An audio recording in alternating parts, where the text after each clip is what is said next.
ভোটের মুখেই আমরা তাবর তাবর রাজনীতিবিদদের হুঙ্কার শুনছি, হুঁশিয়ারি শুনছি, কিন্তু এবার সরাসরি কুকথা, তাও আবার সিপিএম নেতা মোহাম্মদ সেলিমের গলায়।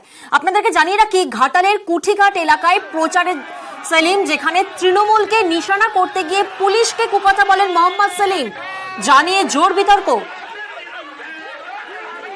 কি বলেছেন মোহাম্মদ সেলিম আমরা একবার শুনবো। পুলিশকে বলবো নিজের উর্দির সম্মান করুন। আর অনেক পুলিশ অফিসার আছে, তাদের উর্দি খুললে দেখা যাবে আন্ডার প্যান্টে তৃণমূলের ছাপ লাগানো আছে। গ্রামে গঞ্জে রাস্তায় ঘাটে যখন তৃণমূল পোস্টার লাগাতে পারছে না, তখন পুলিশের ভেতরের জামায় তারা পোস্টার লাগিয়ে দিচ্ছে। একটা খেলা হলেও তো একটা নিয়ম থাকে, খালি ফাউল করবে তাহলে তো হবে না। ওরা 3 বার ফাউল করেছে, এবার মাঠের বাইরে পাঠিয়ে দিতে হবে। বেশি ফাউল করলে তাই তো হয়, মাঠ থেকে বার করে দিলে কি লাগে? লাল কার্ড লাগে। এই জন্য গ্রামে গ্রামে লাল কার্ড, লাল গেঞ্জি, লাল টুপি পরে আমাদের বাহিনী রেডি হচ্ছে। আপনারা মজবুত থাকবেন।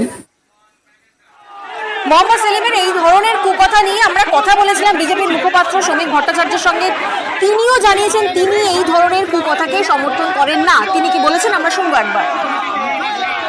রাজনীতির ভাষাই নয়, এর থেকে কদর্য কুরুচিপূর্ণ মন্তব্য মোহাম্মদ সেলিমের মতো একজন উচ্চতার একটা দলের পদে আছেন, তার থেকে কি এটা সমাজ প্রত্যাশা করে? এটা এই বক্তব্য কি সমর্থনযোগ্য? যে কোনো রাজনৈতিক কর্মীর একটা নির্দিষ্ট দায়িত্ব দায়বদ্ধতা থাকে সমাজের প্রতি। To elevate the human mind as তো এইটা যদি কোন নেতার বক্তৃতা হয় এবং সেটা শুনে যে হাততালি দিচ্ছেন, তার মানে কারা জড়ো হয়েছেন এবং কে বলছেন, তাদের দলের রুচি সংস্কৃতিটা কি, তারই এটা প্রতিফলন, তারই এটা প্রকৃত প্রতিফলন। তৃণমূলের পোড়ামিন পেয়ে একটু সিপিএম উজ্জীবিত হয়েছে, কেস দেওয়া যাচ্ছে, কিন্তু এরা পরীক্ষিত, গৃহীত এবং পরিত্যক্ত। মোহাম্মদ সেলিমের এই কুকথা নিয়ে শুরু হয়েছে জোর বিতর্ক, রাজনৈতিক তরজাও তুঙ্গে। পশ্চিম মেদিনীপুরের তৃণমূল কোঅর্ডিনেটর অজিত মাইতি কি বললেন শুনবো। একটা ভোটের জন্য পুলিশের আন্ডারপান দেখিয়ে দিতে হবে এবং মোহাম্মদ সেলিম সেটা বলবেন?